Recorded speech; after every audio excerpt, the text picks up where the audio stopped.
And now, it's time for another Dice Tower review with Tom Vasel. Hey folks, today we're going to be taking a look at an older game called Fairy Tale. In fact, this is the first version of Fairy Tale. They've come out with it, I believe, in a nicer box at this point in time. Fairy Tale is a very simple drafting game.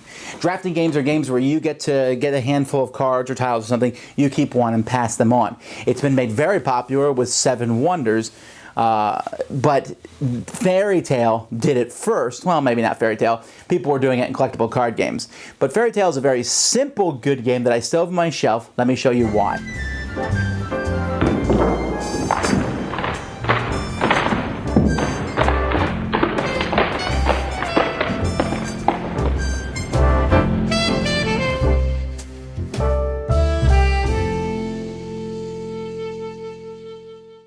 Gameplay is very simple.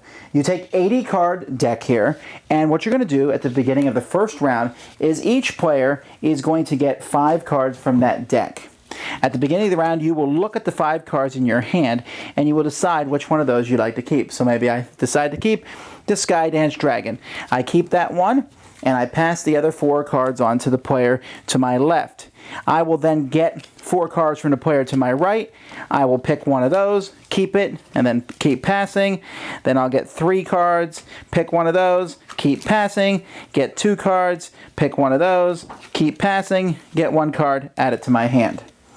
Then I'm going to look at the cards that I've just taken, and at the same time everyone's going to put a card in the middle, turn them over, play it. Any actions that that card will cause come into effect.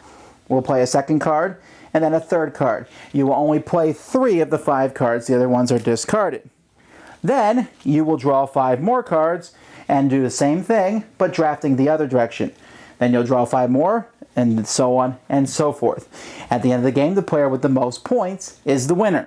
There's 4 factions in the game. Here are 3 of them: Dragon Vale, Fairywood, and the Holy Empire. And when you put these cards down, each card has a symbol that shows the type of card it is, and it also shows what, you know, it's a person or it's a player card. But they also sometimes have an action. Now there's a points. These are each worth 1 point, which is very often. But when you play this card, it lets you unflip one of these cards. So if I played this and I had another Holy Knight card face down, I could unflip it. Face down, they're worth nothing. Face up, this one happens to be worth 6 points. Unflipping always happens first in a turn, then flipping. Now, here's the opposite of each of these cards. We have the castle, the dragon's lair, and the fairy ring. When I put those down, I have to flip one. And if it's the only card I put down, then that's the one I have to flip. So the order you play them is important. I could play this one first and I have to flip it. Then play this one second and now I get to unflip it. Now I have a total of 7 points. Then there's also ones that are worth 3 points each. The Skydance Dragons, the Knight of the Round Table, and the Elven Warrior. And they're simply worth 3 points. However, you notice at the bottom they have this friendship icon. That's because each card has a friendship type thing. For example, this one here says friendship with the Bronze Dragon, the Knight of the Round Table. The Bronze Dragon here shows asterisk times 3. This is worth 3 points for every Knight of the Round Table I have.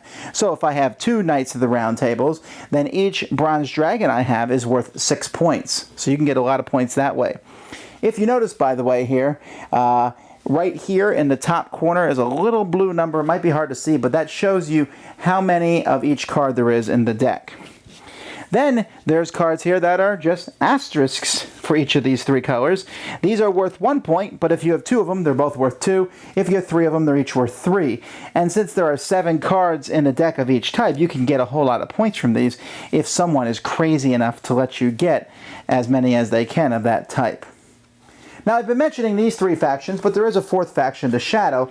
They work a little bit differently than the other ones. They're kind of almost a card that antagonizes other people. This is a werewolf, which is worth 2, but this causes everyone else to flip one of their Holy Knight cards. Or this makes everybody flip one of their fairy cards, or everyone has to flip one of their dragon cards. The Dark Angel is worth -1 point, but it lets you unflip any 2 of yours. And this one is worth 5 points, but it makes you flip one of yours. So that's the way the game plays. However, the game does have an advanced version to it. And it also lets you play up to 5 players. This gives you 20 extra cards, which look more complicated, but they really aren't. Basically, what these cards are cards that have a lot of points, but you need a specific card in play. Like, for example, this one's worth 9 points if you have this card in play. And this card here is also a neat card because it lets you hunt shadow cards. Hunting happens before unflipping and flipping, so I can kill your shadow card if I play it at the right point in time. And so there's the same thing, a 9-point and a 3-point, a 9-point and a 3-point.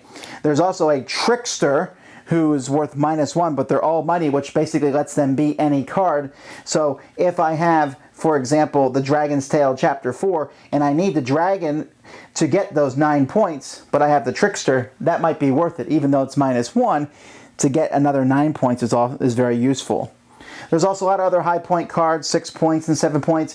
These, like here I get the 7 points if I have those 2 specific cards. Here I get the 6 points if I have the most Holy Knights.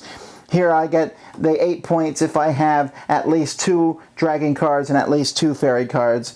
And so there's a lot of different cards that will give you points as long as you meet the requirements that are down in the corner. These can be easily integrated into the game as long as you really only need to play the basic game once, and then you can play with these. These are more risky than the other cards, but they also offer great bonus points. Fairy Tale is just easy. It's easy to play. You draw, you draft, you pass. There's not a lot of special abilities. The whole flip-unflip thing sounds a little complicated, but it really isn't, and there's not as much flipping going on. There's limited ways to attack other players, but, you know, the game itself plays smoothly. I like the artwork. The theming, whether it's there or not, doesn't matter. It's a card game. But just the idea, throwing that advanced stuff, and it's really fun because you have, as you pass them around, you really do look at the people that you're passing to. You're passing to your right or you're passing to your left. So you're looking. I'm not going to pass you one of those asterisk cards and give you 6 points, you know, with that card. But at the same time, I really need this card. So what are you going to do? Not tough choices, not a long game. It says here in the box 30 to 60 minutes, but it's a 30-minute game. I can't imagine it taking an hour. It's easy, it's fast, you can teach it very quickly. You pass everything around. After the first round, everybody knows what's going on.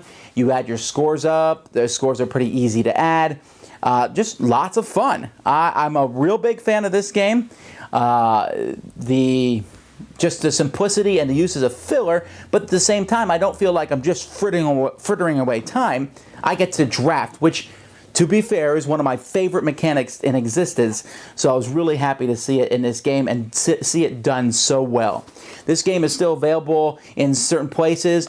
Look it up, Fairy Tale 1. I think this is one of the games that I almost want to say everybody should own, unless you hate drafting.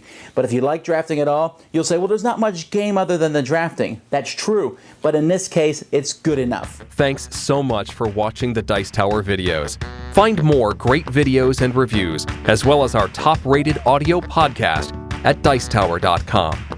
You can also find the latest board game news at Dicetowernews.com. I'm Eric Summerer, and you've been watching The Dice Tower.